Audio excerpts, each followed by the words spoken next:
So last week in the NFL was crazy. First, we saw Buffalo lose in the morning games, then we saw Dallas lose in the afternoon games, and finally in primetime we saw the Eagles lose. All teams that have been hyped to go to the Super Bowl win their conference, and now the world's going crazy, and people like Mike Florio are posting saying the Minnesota Vikings are the new number one team, and that they are the team to beat in the NFL.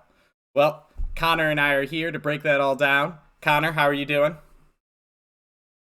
I'm frustrated. Even though I won all my picks last week, I'm frustrated with these dummies out here just making the hottest takes for clickbait. All right, so before we talk about that, you brought up a good point. You were 6-0 last week. You turned a magic 8 ball into a crystal ball. You look like a fortune teller. That's right. Whoever hit the six game parlay that I played, please share the wealth because I'm sure that thing paid out the wazoo. All right, so now that we all know you have a mastermind behind all of this, also sorry for viewers on YouTube. We were having some technical difficulties, so you get a nice picture of Connor playing some Otterbein football. Looks great though, pointing for the first down, just like superstar Justin Jefferson. Right. Remember, we're not all frauds here. We're not all frauds.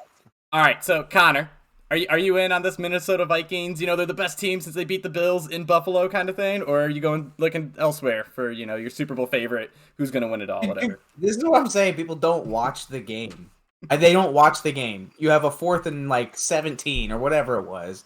Justin Jefferson makes a catch where they immediately ask for his gloves and his arm sleeve to go to the Hall of Fame in Canton. That was a fourth down that they should have lost. The game is over there. Not only did they do that, they lost the game.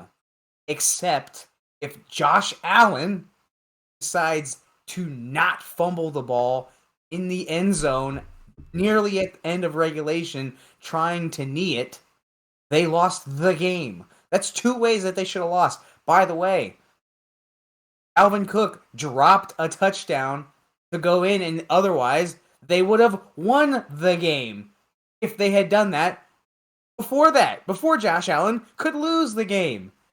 Three different plays that they should have lost the game. Yes, fine. That's great. But the reality is 7-1 record does not mean everything. It's not even close. These are what I'm saying when people we talk about qualitative and quantitative all the time. Should Brandon Staley be the guy to go for it on every fourth down? Doesn't matter if he's on his own 10, who cares?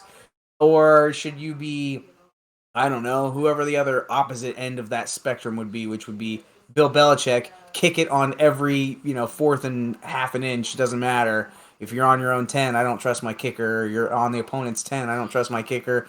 You know what? Let's just punt it. Whatever, we don't care.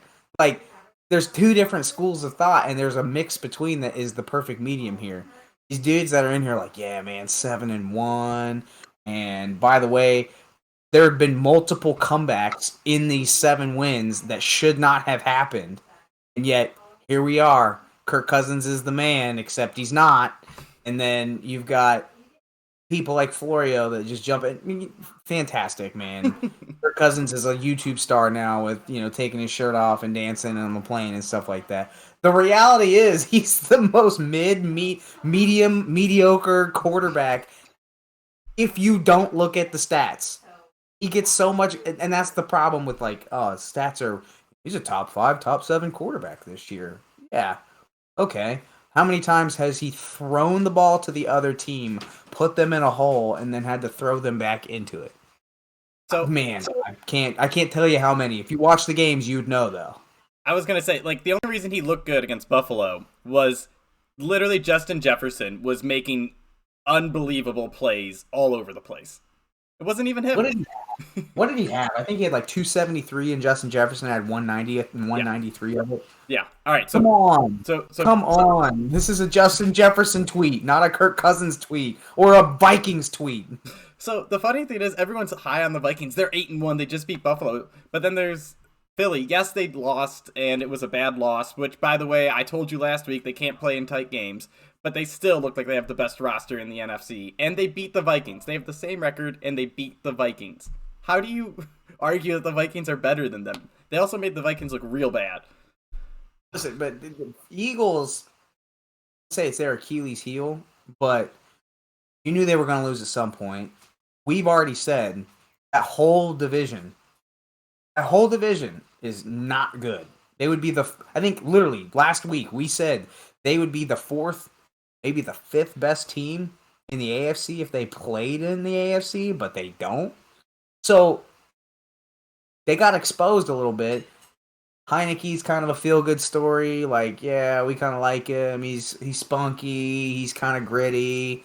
He drinks Busch Light, like, on the plane, like, woohoo, But, and Washington is, I think, an underrated team. They're just a tough out. Riverboat Ron's got them. He's a great motivator. They're a tough out. But you kind of got the playbook here. If you, like, the Titans would probably have a good shot to beat the Eagles. Why? They run the ball. The time of possession split between those two guys, or those two teams, was like astronomically different. I think the time of possession was something different by like 10 minutes in both halves. If you run the ball, they converted their third downs at like an ungodly amount, a percentage. It was something like well over 50%. So, all of those things to keep the ball away from the Eagles. And the Eagles, man, they ran the ball fine, but game script dictated that they throw the ball, and you got a couple of drops, multiple drops by the Eagles receivers. And I think you said this. Can Jalen Hurts throw you back into a game? I don't know. I was going to say, was it him and Josh Allen? Last week I said, these are the two teams favored to go to the Super Bowl right now. But I don't trust them if I'm down by 10 to win the game by 3. And that's a Patrick Mahomes thing. I think I used Tom Brady. Aaron Rodgers doesn't do it either, which is why I can't trust them to be a Super Bowl caliber team. Anyways, back to the question. Who are your Super Bowl caliber teams? Has it changed? Did last week ruin your opinion of the Bills and Eagles? Or be fair, I'm still in on the Bills. I think the Bills. This is a better opportunity for the Bills because get all this noise out of the way, get all the losses out of the way, get into a gritty situation where, hey, we've been here before where we were winning and we didn't close the door. All right, now we can get there and be there and also be in the playoffs and do it.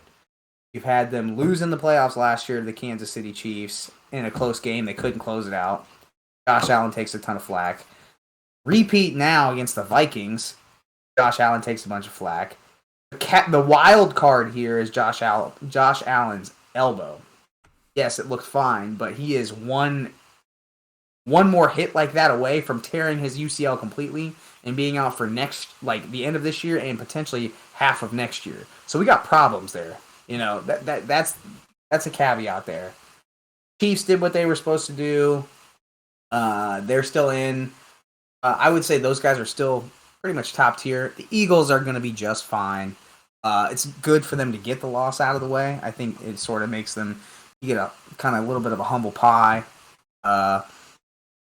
Eagles just signed Ndamukong Suh, so I mean they are going all in, and I think that they have a legitimate shot to win the NFC. I think they are the best team. Probably good for them. Sleepers here, I'm telling you, man. Tampa ever gets it right. I'm telling you, they made the decision that we called. We literally called it and said, all right, fine. I called it. I said Rachaad White is potentially going to take over this backfield by the end of the year. And he did. He looked awesome. He looked great. He had over 100 yards. And that was only on 50% of the touches, too. He still split 50% of the time with Lenny. I mean... It's funny because we said last week, Lenny, they line up, he runs to the hole, and then he gets stuffed. Rachaad White, you could see some patience in his game, finding the right hole to run through. I'm not going to run behind the right guard or the right tackle if it's blocked, and the center, opened up a huge lane. Rachaad White had that burst. It was so nice to see, and it really made life easy for the Buccaneers so that they could grind out a win. I mean, it's hard to just hard to discount what Tom still does. So I would say they are still a sleeper. I don't expect them to do anything or everything, but I There, still think there's going they're to a be sleeper. no quarterback in the NFC better than Tom Brady. I don't care Yeah, if he's especially when it 45. comes Like in the down. NFC playoffs, because no good quarterbacks are currently making it. I think No, I think Nick Wright said the funniest thing. He's like, yeah, Tom Brady's gonna make the playoffs at like 8-9 or 9-8, and yeah, then he gets to yeah, play Daniel Jones, and then go into like Geno Smith and then Jalen Hurts. It's like preseason, you yeah. would be like, oh my gosh, that's a layup. Yeah, the other sleeper, they're not really a sleeper, but man, I am starting to get on the Dolphins bandwagon. I won't say Tua, but I'm getting on the Dolphins bandwagon because I think we talked about this last week with Tua. He is just an executor. He is not a guy that I still do not believe he's a guy that you say, hey Tua, I got 3 plays that I want to run. You pick whichever one you like with this defense. As you come up, read the defense and pick one. Call it at the line. I don't believe that he's doing that. I still believe McDaniel is in his ear saying, "Hey, we're running this play no matter what. If it doesn't work, if you see something else, switch to this one. And wait, I'll give you a hand signal from the sideline and tell you which one." I mean, that's being a little bit exaggerated. I'm exaggerating a little bit. I'm just telling you, I don't think he's Tom Brady calling the offense at the line. I still think he's being told what to do. So going off that, I completely agree with you. I'm a big fan of what Mike McDaniel is doing with the Dolphins. I think they're probably my third favorite team in the AFC, right behind Chiefs and Buffalo. But I think what Mike McDaniel has done is he took what Sam Fran had and made it better. He's taking all the meat kind of that Kyle Shanahan's leaving on the bone, and he's getting those extra and free yards. He's using the RPO more. He's taking more deep shots, and you can see. I don't know if it's just because he trusts his players more or what, but Mike McDaniel has taken the Kyle Shanahan offense that we hype up all the time and has made it better. And for that So reason, I am actually low on the 49ers. I hate, man. I'm not gonna lie to you, man. I got a bone to pick with Shanahan, but uh, on all of those notes, so I saw a guy, kind of a pundit, a fantasy pundit. Actually, I think he's a little bit of a fantasy pundit, and he's got some overall knowledge on Twitter. That he posed the question of 2 to 3 years ago, Shanahan openly came out and said, "We don't need a burner. We want yak monsters. We want all the yak monsters." And here we are with all the yak monsters: Debo, CMC, Ayuk, Kittle, That is the and four of the best run after catch players in the NFL. monsters. And yet nobody plays them deep. Everyone loads them up. And you don't have ginormous, big monster chunk plays. A, because Jimmy G is your quarterback, but B, because you don't have a burner. And to your point, the guy basically implied that McDaniel said, forget it. I'm going out. I'm doing the exact same offense, but with burners.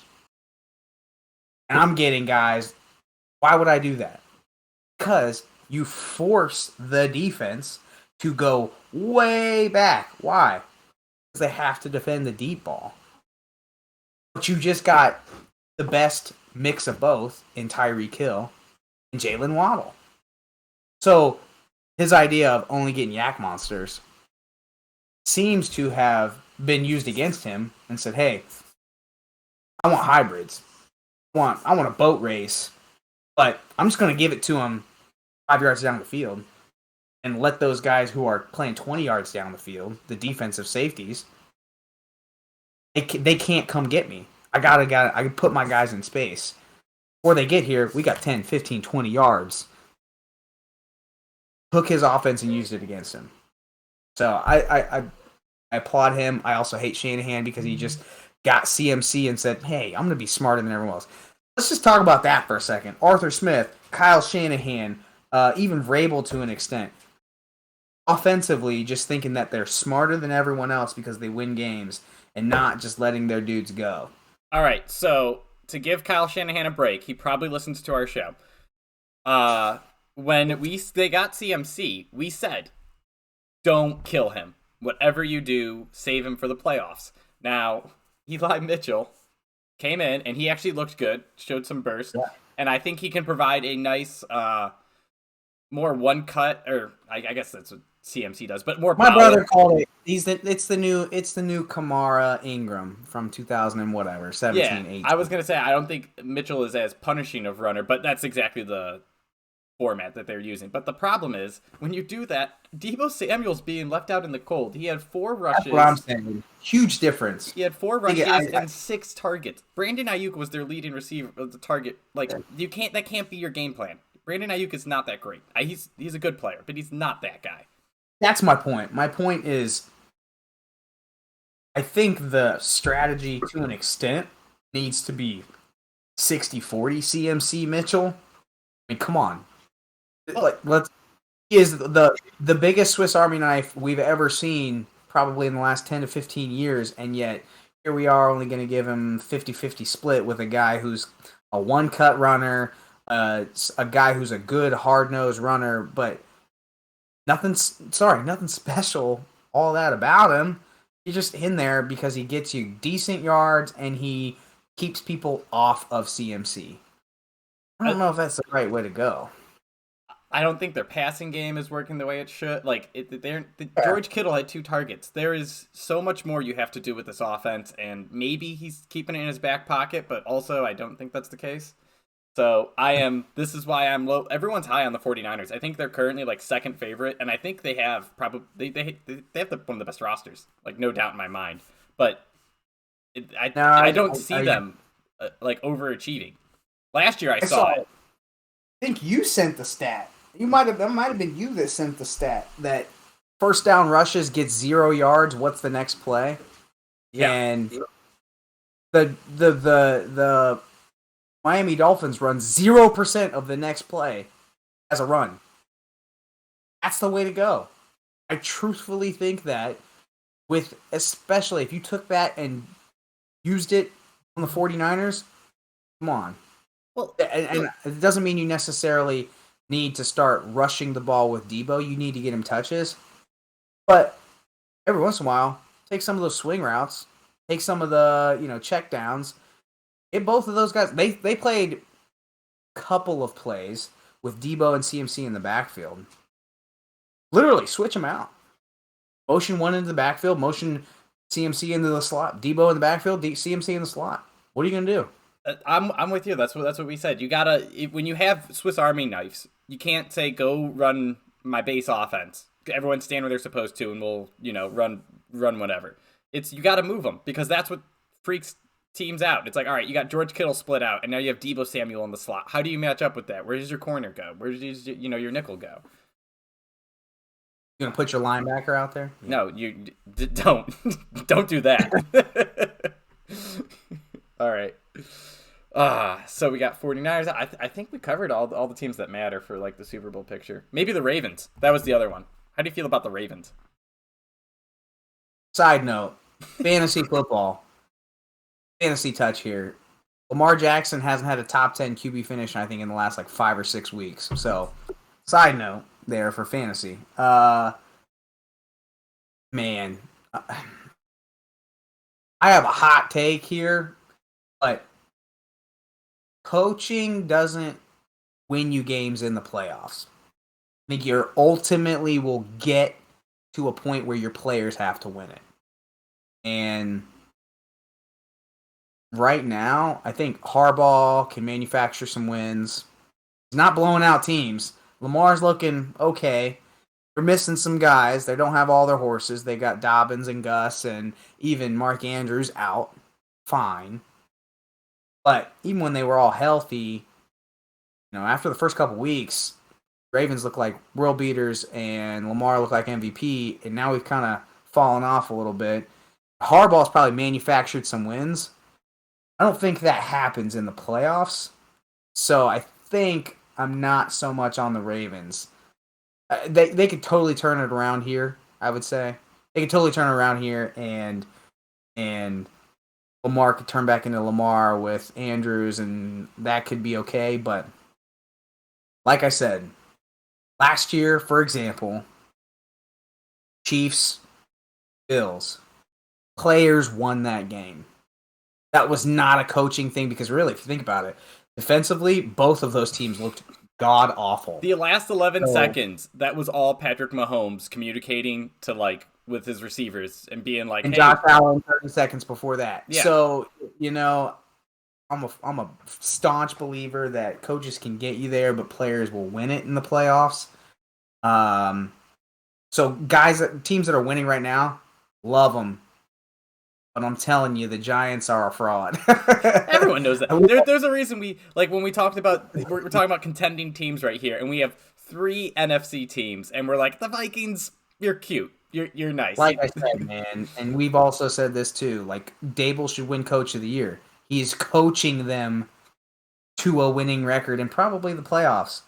That's going to stop when you get into the playoffs. Their matchup is going to be Tom Brady, and it's going to be like, all right, we had a good run. Players have to win you the game. Coaches can manufacture wins in the season. You can't do that in the playoffs because if the other team just has more horses and they've been coached up at this whole year and know how to get and be in those games, they'll end up winning it rather than, hey, we just shipped off Kadarius Toney and you have no one, literally not a soul on the outsides. So, good luck, Saquon. I told Ken this. And one of the reasons I'm high on the Chiefs is because of Kadarius Toney. I'm sorry we didn't record. There was some crazy life events going on the week that Kadarius Toney was traded.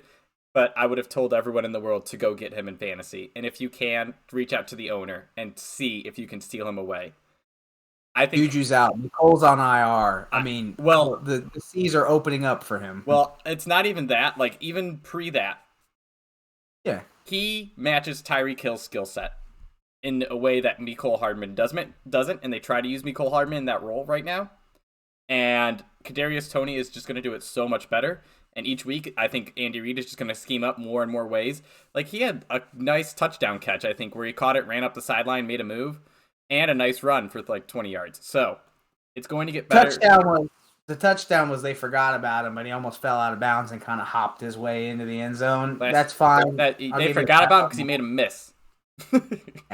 Yeah. How about CEH, though, by the way? I'm pretty sure we said fade him as fast as humanly possible. We told everyone who had him to trade him. And I think we brought up multiple fantasy football trades where people got him off, and it worked out well. All the trades we've advised. My dude got a 23-second for him, and I said, run away. Highway robbery. I don't care if you cut that 23-second next year. You stole. Because Isaiah Pacheco, actually, he handled the bulk of the carries coming out of their bye. Huge deal, actually. All right. 18 carries, something like that? Yep. And it was not as big of a time share. Jet McKinnon still had the receiving work, but it was Isaiah Pacheco in that backfield. TH was off the field. All right. With all that said, you've heard it here. There's a few teams you can like, not many. Oh, also Chargers. We didn't say them. But once they get the receiving options back, they look like a functioning football team. Now imagine when Justin Herbert has someone to throw the ball to. DeAndre Carter last year, he was a kick returner for the Commanders. And he didn't even do that. Like, he didn't get any receiving snaps, and he's their current number 2 receiving option. Be patient with the Chargers. When Keenan Allen and Mike Williams get healthy, I think they can make a playoff push. Yeah. All right. Let's get into picking our games then. So, FYI, it is Thursday night when we are recording this. I'm just going to say it. I think the game has started. I haven't seen the score. I have Tennessee +3. Ken has under 41. I would talk more, but it doesn't matter. It won't make your picks different. Let's move on then. Connor, bigger picture on the year, we have all gotten over 500. I'm sitting here at 57.5%. You have 56, and Ken has roared back from 38% at one point this year all the way to 51. He came in hot. He has lots of picks. Looking forward to having him back on the show one day. Sorry, he's a new father, so he can't be here.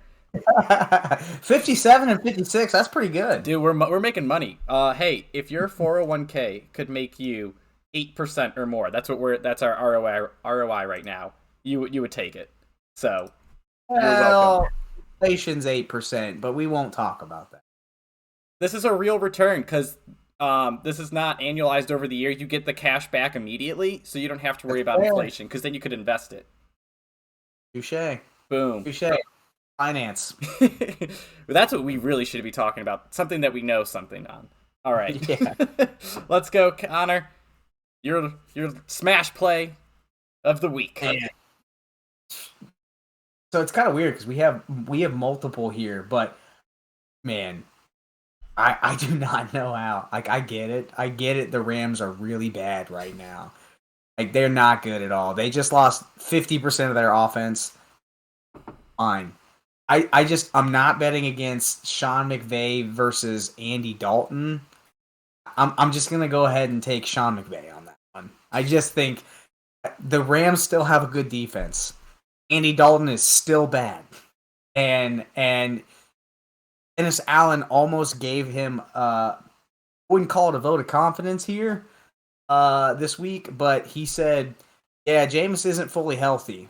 AKA, stop asking me to replace him because I know I should replace Andy Dalton, but I also don't want to mess up Jameis's back anymore. So I think that the only thing the Rams still have is they still have a guy named Aaron Donald. They still have a guy named Jalen Ramsey, Leonard Floyd. I mean, they still have a good defense here. Raheem, what's his name? Raheem Moore? Who's the Morris? Defensive coordinator for the Rams? Raheem Morris. Still think he's good. I think they'll figure out a way to manufacture, maybe not win this game, but 4.5. I mean, this is what I'm saying. Vegas is just like, I don't know why they are trying to get people to bet New Orleans, but they must not watch the games, or they watch them and they know something else that we don't. I don't know. All I'm saying is I'm taking Sean McVay. I think Sean McVay does something to figure this out to cover 4.5. So, all right, my smash play. We all agree on this week. All three of us have it. Under 49.5 in the Bears versus the Falcons. Now, these defenses are terrible. But these are two run-first offenses. All they want to do is run the ball nonstop. Like, Justin Fields is busting out 1,000-yard carries for touchdowns. But it doesn't matter because if they don't have to throw and they aren't pressured, then it's going to be conservative, protective runs. These guys are going to be just smashing into each other. They're not good at like anything, either of these teams. But this is the second highest total of the weekend. This is not going to be the second highest scoring game of the weekend. Yes, I said their defenses are in shambles. They can block. They have physical runners. They just have to guard against it, though. There's going to be maybe 30 passes total in this game. So under, I think, is just going to be money. It's going to be a fast, grinded out clock game. And I could see this one being like first to 20 wins because they just ran the ball out. 49.5 points sounds like a shootout. And I can't believe that they... Like, this, by the way, this would have been my smash play if we all didn't pick this one. But I'm just saying. By the way, I forgot to tell you guys, Matt Stafford gets back this week. How could I forget that? I mean, you had John Wolford playing last week. Stafford played. Who was the other one? Oh my gosh, something Perkins. Oh, I'm sorry, I'm blanking Bryce on my name. Perkins. Like, Yeah. they were. All I'm saying is Stafford played with worse situations in Detroit and put up 30. All right. I think they can put up some points here. Important fantasy note. Does Allen Robinson actually have value now because Cooper Kupp isn't there taking all the targets? Man, this is interesting. That's a good question because the guy just doesn't have rapport with Stafford. Now, I'll say this. If they move Allen Robinson into a hybrid slot outside role, yes. If they decide to go with Ben Skoranek in the slot, he's going to be the guy to own. Of all people, Ben Skoranek and Tyler Higbee are going to be the guys. I don't know how or why you would end up doing that, but, I mean, like I said, I don't know. But I would say if they move him around and make him the centerpiece, yes. I just don't know. We're talking about skill sets, different between X receivers, slot receivers. Allen Robinson used to be a burner and kind of a moss guy, go up and beat up dudes. Kupp is not that, and he is the focal point of the offense. So you either change your offense or you make somebody else that guy. I don't know if either of those work. So I think the biggest problem is because you saw Allen Robinson with Mitch Trubisky. He was operating heavily out of the slot for them, Yeah. but he does not have the run after catch, and I think more of the option route. So like the mental synchronization with Stafford. That I think those could be the problems. Like I could see him, he could be more so like we saw Kupp get a 5-yard catch, make it a 12-yard gain. Robinson's the guy. I'm gonna get an 8-yard catch, and I'm just gonna go down. Oh, and here's the other thing that as a slot receiver, former slot receiver, so to your point, the mental makeup has to be there with choosing what you want to actually do and be on the same page with the quarterback to know exactly what you're going to do. You get tons of option routes. And yeah, Cooper Kupp sometimes gets pressed. Sometimes they give him a free release. Allen Robinson is a great release guy. I would say he used to be good. He's good now. But got great moves off the line. If you press him, he should be able to get off. Slots don't get pressed all the time. So that makes it as much as, hey, I'm reading the defense. I just want to sit down. I'm going to sit down, move left, and it's going to be on me, and then I fall down. That's what Kupp is really great at. And if he gets pressed, he's not really necessarily making a great release at the line. His route is a diagonal. It's called an over route, or an out route, or a slight fade or a slot fade, or something that's diagonal or left or right, or something that takes advantage of his quickness. Allen Robinson doesn't have that like lateral quickness. He's a make your move, and then he's like a strider. He gets out. That's why I mean, as bad as it sounds, that's why short guys like me and short guys like Welker and quick left-right guys that have great feet and footwork can get open in the slot. You have to be, somebody who is able to not necessarily, you don't have to go burn somebody and get off the line. You got to create enough space to get a window. And I don't know if Allen Robinson can do that. So I was going to say, I think I watch a lot of the Chiefs because I have Travis Kelce on my fantasy football team. And like I've noticed a lot, first of all, his timing and the way he spaces himself or the places he puts himself. It's like you said, there's a lot of option routes. But if you watch Kelce, like he walks in motion. He doesn't hustle. When they snap the ball, all those receivers go sprinting, and he kind of eases into his route, and it just makes so much sense, right? Because he's running a 5-yard route. He needs to get open when the receivers are 10 yards downfield. That way, Mahomes can turn to him afterwards. And it's also, you have to know with your quarterback, all right, the linebacker's here. My route takes me into him. Do I go in front of him, behind him? And it's just like all those little things. Like I think Kelce's touchdown last week, he stopped on the goal line for what was supposed to be like, he's supposed to continue, but he ran like a post hitch kind of thing instead of running out his route, and it's just because it was open, and Mahomes put it on him like Mahomes threw it when he was at the 2, so it was like a quick bang play. It's little things like that I think Kupp obviously and Stafford have that Robinson doesn't, but hopefully he can still make something happen. We'll see. All right, let's go on to your next pick then. Enough fantasy football. Enough fantasy.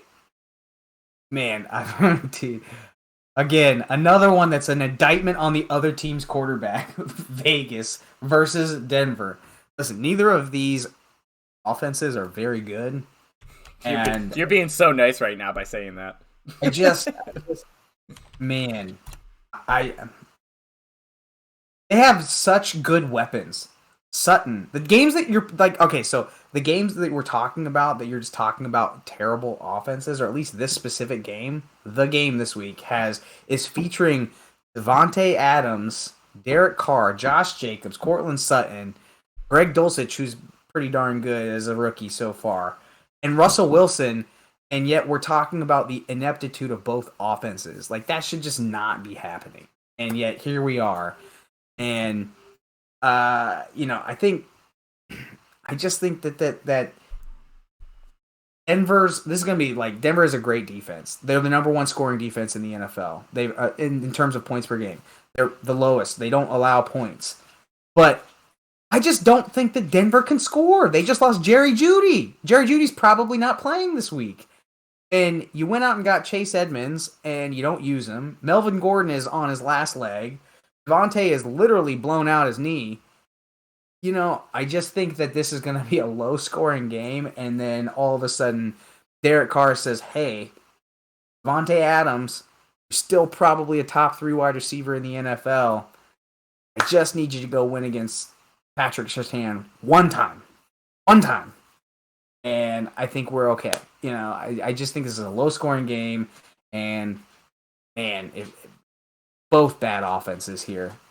So I'm rolling with Derek Carr. And here's the other thing too. I think there are certain things that you look at coming off of another bad loss. Sometimes you just say, "Hey, I got to go to my dudes." And it's gonna be Devontae Adams, move him around, backyard brawl. He's gonna get 10 to 15 targets. He may only catch 6 of them because he's got Surtain on him. 6 of them and 2 touchdowns. I'll take it. The other thing, when you face a good defense like that, and their offense sucks, I feel like they get demoralized by like, hey, we just had like 4 3-and-outs, and you guys had 4 3-and-outs too because you suck. Like we worked our ass off, and you guys didn't do anything. So nothing. so in that situation, you can actually run on a team like that because they just lose the mental, just play physical and play tough.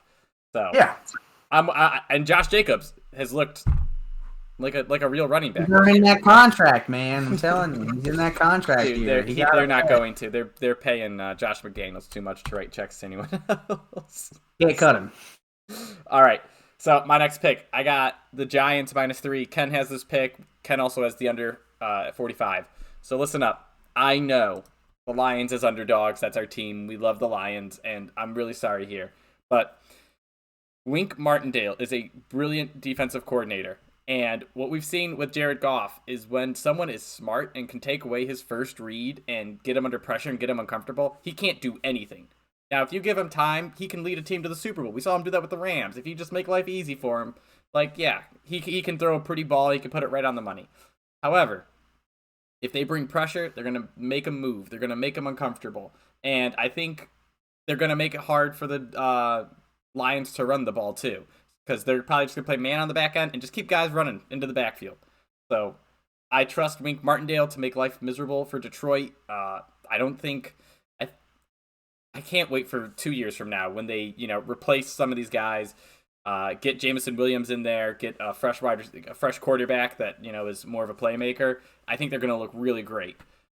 But for now, the Giants offense doesn't need to do much. We've seen Saquon Barkley just carry this thing, 40 carries, 40 touches, whatever it is, getting 140 touches yards. last week. Huh? In this NFL. In the NFL in today's day and age, he had 40 touches last week. Dude, when you're I had the under in that game last week, and I believe it hit. But like I said, once they get a slight lead, they don't care. It's 7-3. We're gonna run the clock out. I don't care if it's halfway through the first quarter. 7-3. We got this. I just love Brian Dable for that mentality and actually trusting what has turned out to be a phenomenal we talked about this before the show, but a situationally phenomenal defense. Third down, red zone, every other play they don't care about. They just wait for you to get to third down. By the way, there was a Kenny Golladay sighting last week. He had an egregious drop and a questionable drop. I was going to say, didn't he get hit in the face or something? Yeah. I didn't even watch it. I just saw everyone was just like, who is this guy? Get him off the field. And then he got replaced by an undrafted, unsigned free agent. So, good for that guy. I'm also not picking this game because I don't know.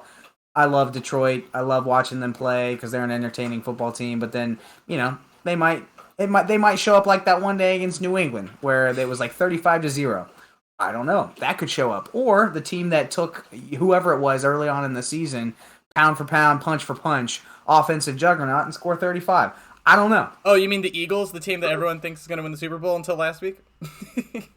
Yeah, exactly. All right, let's hear. What are you feeling next? Listen, I don't really actually. It's just Washington. I'm in on Taylor Heineke. No, actually, I'm in on Riverboat Ron. I think he is Houston is a bad team. A bad team. They are one of the worst, if not the worst, rushing defense. Riverboat Ron is committed to rushing the ball, no matter what, even if they suck. By the way, Brian Robinson, congratulations. You scored your first touchdown last week. You got 20-plus catches. Great. Or 20-plus touches, but your inefficiency was really, really bad. And it was, unbelievable. His every metric surrounding Brian Robinson is saying that he's not a great running back. Doesn't matter. Riverboat Ron drafted him, so he's going to run him. And Gibson still looks way better. Houston sucks at stopping the run. And they don't have pretty much anything but Davian Pierce on offense. That's it. I also, like I said, I thought it was interesting to see Rivera talk about his mom after last week and when she passed away and motivated them to go out and beat the Eagles. You could argue this could be a letdown game, but I also would argue say they're 5-5 now. They seem to like Taylor Heineke a lot more than Carson Wentz. The rumors are that even players are saying that internally, that they like Heineke because he's basically Ron Rivera in a short, stubby quarterback. But he's gritty, he's a competitor, he doesn't back down, and he sort of makes their offense. I'm telling you, man, he throws a pretty nice ball. Terry McLaurin's happy to have him. So this is more about just kind of a feel here. This is more about buying into a coach more than anybody else. Hey, and what did we say early in this show? There are teams that will win games because of their coach early on in the year. That won't happen in the playoffs. I think this is one of those games. So, again, this is a 3-point spread. They don't have to win by a lot. And like you said, Houston is bad. They have no passing offense. Like, the only time they throw the ball effectively is when teams are in prevent, 30 yards off the line, and they're just throwing for 10-yard completions left and right. The only thing they have on offense is Dameon Pierce. And, Taylor Heineke is tapping into Terry McLaurin way more than Carson Wentz ever was. And Terry McLaurin, whatever reason, it's a Cooper Kupp connection. I don't know what it is. They just get it. He throws the ball up, double covered, doesn't matter, completion. I love it. This is what we talked about. Like, Wentz has had so many problems throwing interceptions in the past, and people berate him and crush him. And yeah, he's been the problem of a lot of that. Heineke doesn't have that hanging over him, so he is gunslinging it. So I think he's just letting it rip, and he says, hey, I'm not even supposed to be here. I'm a math teacher from Old Dominion. I'm going to let it rip. And I think that he plays loose, and the guy just throws the ball. Like, for example, 50-50 balls. Carson Wentz may choose not to throw that ball. Heineke probably will, because he's like, I don't care if I throw an interception or I throw a huge play. I don't care. There was 2 of those plays last week. We used to have a saying, I'm sure everyone does. A lot of people have this, sort of saying here. If it's even, wide receivers, if it's even, I'm leaving. Meaning, he's matched up with me side by side. If I get a release and he's on my hip, even, I'm leaving. Which means, it's 50-50 chance. I still think I'm better than he is. So be it. Even I'm leaving. Heineke's throwing it to me. Let's go. Carson Wentz is like, he's not open. It's the NFL. I don't know. Heineke's saying, I'm going for it. He's saying, Terry McLaurin is actually one of the best receivers in the NFL, and I wish he had a good quarterback. I'm going to be that quarterback. I am him. I'm with you. I don't want no Bud Light. I don't want no Miller Lite. Give me the Heineke. Yeah. All right, let's see what else. I think I don't have many more picks. Let's see. Oh, right here. I have Dallas versus Minnesota. I'm taking under 47.5. Now, the right pick in this game is to bet Dallas as a home, or was it? They're a road slight favorite. They're pretty much bet to win the game. And I just hate Dallas, and I don't want them to win the game, so I'm not betting that. Otherwise, if it was any other team, I probably would. But Minnesota is coming off the best win they're ever going to have. And what we saw was they couldn't do anything until Dalvin Cook bust out an 81-yard touchdown run, and they were down and desperate. And all they did is throw the ball to Justin Jefferson left and right nonstop. Now their offense or their defense actually I thought played very well against Buffalo. They got good pressure. Patrick Peterson looked good. He had 2 interceptions. They covered very well. But I think Dallas and Minnesota, I have the under in this game because Dallas just watched itself go against Green Bay and throw the ball. And it produced points, but it lost the game. Previously, they've been running the ball consistently with, I think Zeke comes back, but they were running the ball with, what's his name? Tony Pollard, and then Zeke again. Zeke previously. And they just, ran the clock out, relied on their defense, and it worked. Last week didn't work, and they tried to make Dak Prescott look like he was better than Aaron Rodgers. You can't do that. So, get back to what they do. They run the ball. Minnesota, they don't want to throw the ball. Last thing they want to do is have to say, hey, Justin Jefferson, we need you to get 200 yards so that we can have a miracle victory. They're going to get right back to grinding Dalvin Cook. It's going to be just a game where these guys just want to go home. I don't know who's going to win. It's going to be close. It'll probably come down to a last-second field goal. That's what all Minnesota's games have been. I think they've come back and taken the lead in the last 2 minutes of like four out of their 8 wins or something crazy. So just trust them to do what they do and run the ball over and over and over again. We also said that too. We said, hey, most losses by like 7 points or less last year in the entire NFL, Minnesota Vikings. If they flip the switch and they win those games, they're in the playoffs. So Zimmer's still there. Well, it's like they got the better version of Zimmer, right? Because this guy is 3 points better every game because they win instead of lose those. That's right. Another Sean McVay coaching tree hire. All right. Let's see. Connor, you have any? Oh, I think you got some more. I got one more. The over. I've got the over. Cincinnati-Pittsburgh. Over 41. Man, doesn't matter what you say. Doesn't matter that they did okay last week. Pittsburgh's defense is not good. Not good. I think that this is a 21-20. I think Cincinnati scores well over 21 points is my point. I think this is like a 28 points, and then Pittsburgh is going to have to do something. I don't think that Cincinnati is all that good on defense. I really don't. They don't have a plausible cornerback at all. They have no good cornerbacks at all. I think both of them are out. Even Eli Apple might be in, but didn't count him as out.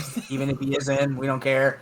Kenny Pickett is just a gunslinger. He's still learning. Fine, I get that.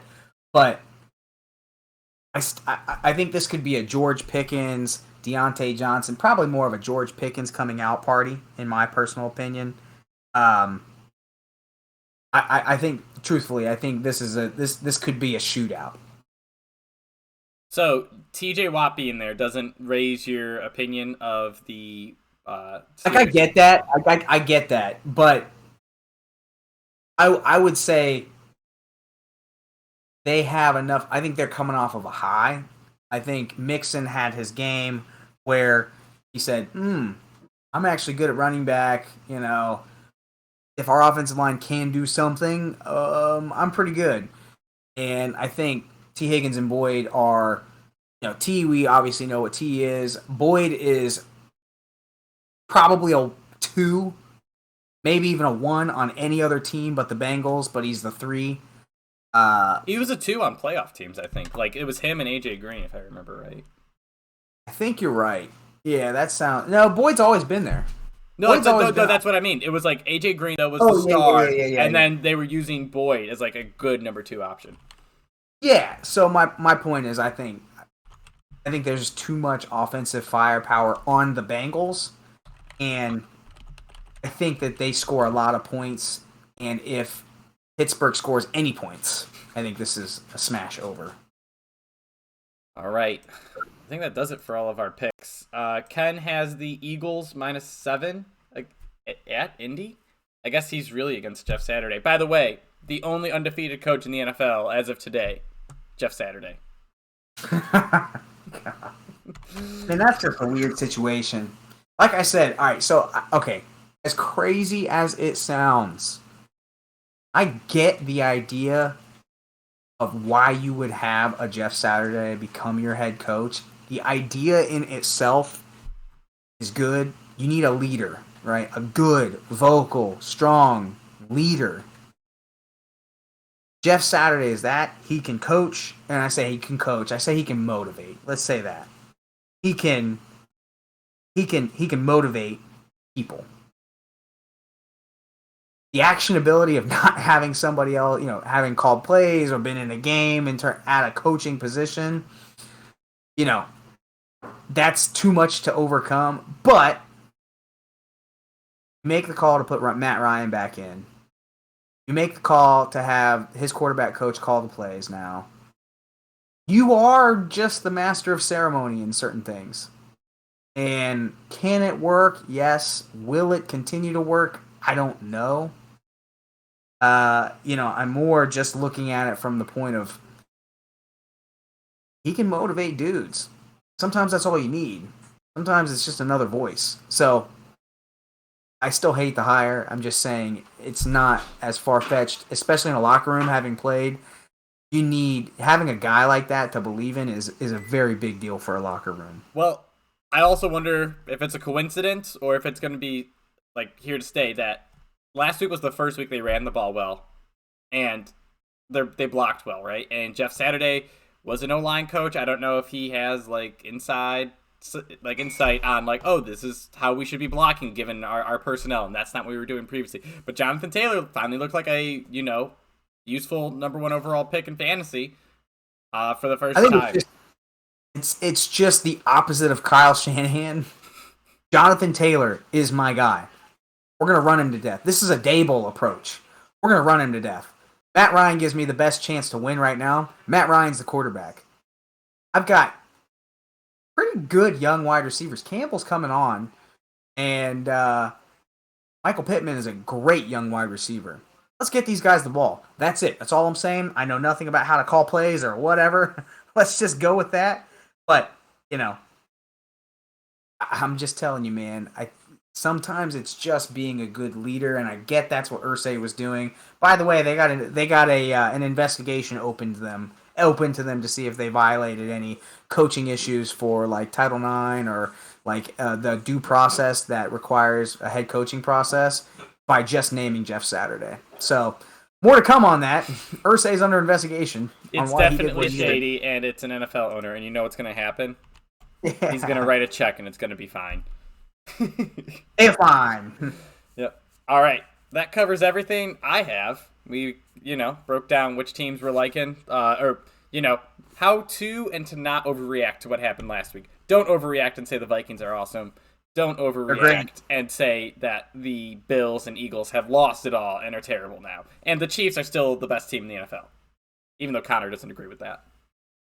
Sure, whatever. Who do you think is the best team? I honestly don't know. I think it's the Chiefs now. All right. Was on the Bills, but I think it's the Chiefs now. I like it because of Kadarius Toney. Go trade for him in fantasy. No, because of Andy Reid and Patrick Mahomes. You're gonna tell me when you make a list of best players on the Chiefs, Kadarius Toney isn't number 1? Listen, I'll tell you what though. He does move differently. You watch him, and you understand why he was a first-round pick. I'll say that. First time I ever watched anything, because I never watched any Giants games before now. I would say you watch him, and I watched him, I think all 3 of his catches. And you just say, man, he does move differently. He actually, from the routes that I saw him run, he's got a full route tree. He's got some serious shake. And he does have some world-class looking speed. He looks faster he makes fast guys in the NFL kind of look average. So, I would say he's up there. He's definitely better than Juju. I don't care what anybody says. Juju might be great and has had a decent season so far. I do not care. That's a Patrick Mahomes, Andy Reid, just sort of, what's the word I'm looking for? Fallout. That's what that is. Juju is not special. I think Juju is he's a good possession receiver, right? He's that guy you can throw above average, good-sized receiver. Yeah, can make some contested catches. You get some first downs with him. But Kadarius Toney, he's that guy that brings the juice. He's that guy that he catches it, and there's 3 guys around him. He runs over one and jukes the other 2, and he gets the team hyped. He's got that burst. He's got that swag to him. I think it's that Tyreek Hill-esque playmaking that I'm just so excited to see, especially come playoff time. They got weeks and weeks to get him acclimated to the offense. All right, so listen to what we said. Connor was perfect last week, and that means he's going to be perfect from now on. We're still hitting at a great percentage. I have always said we're not going to lose this week, and last week I actually didn't lose. Living up to your own hype. All right, take care.